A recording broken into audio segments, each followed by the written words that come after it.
Pigtawan onra kasubagong aga syudad nin Tabaco ang tracing Tabaqueño war veterans na nagpahiling kan sa indang isog nga ni depensahan ang nasyon sa mga mananakop.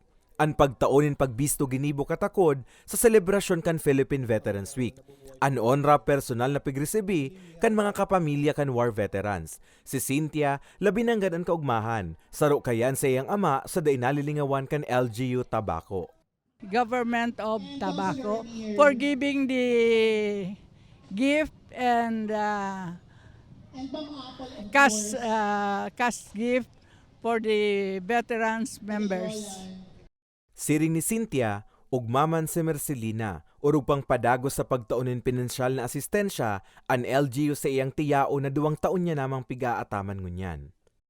Ako po nagpapasalamat maski ako ang sobrina kan sa kuyang tiyaon. Nagpapasalamat po ako na buhay pa sa kuyang tiya. Nakaka-resibi pa kang hali digdi sa gobyerno ta digdi sa Legazpi sa Tabaco. Ugmahon man po ang sa kuyang tiya ta nakakakuapa man siya po kipambakal kibulong niya. Sigun kay Francis Balingbing, ang pagtaunin danin honor sa indang war veterans, sarong paagi nga ni maipamati indan sa indang dayupot man na pagpapasalamat sa espuersos na ipinahiling kan mga veteranong mandirigma. Kang 1947, pinirmahan so Rescission Acts na kung saan na-revoke.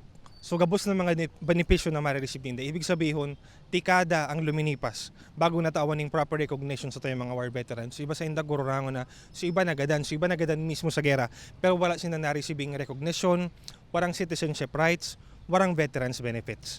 Kaya sa Tabaco, make sure siniguro may as early as 2011 na dai pwedeng malingawan, at least lamang digdi sa simpleng insentibo na itanatao may pahiling na buhay ang espiritu kan mga nagserbe kan panahon kang World War II.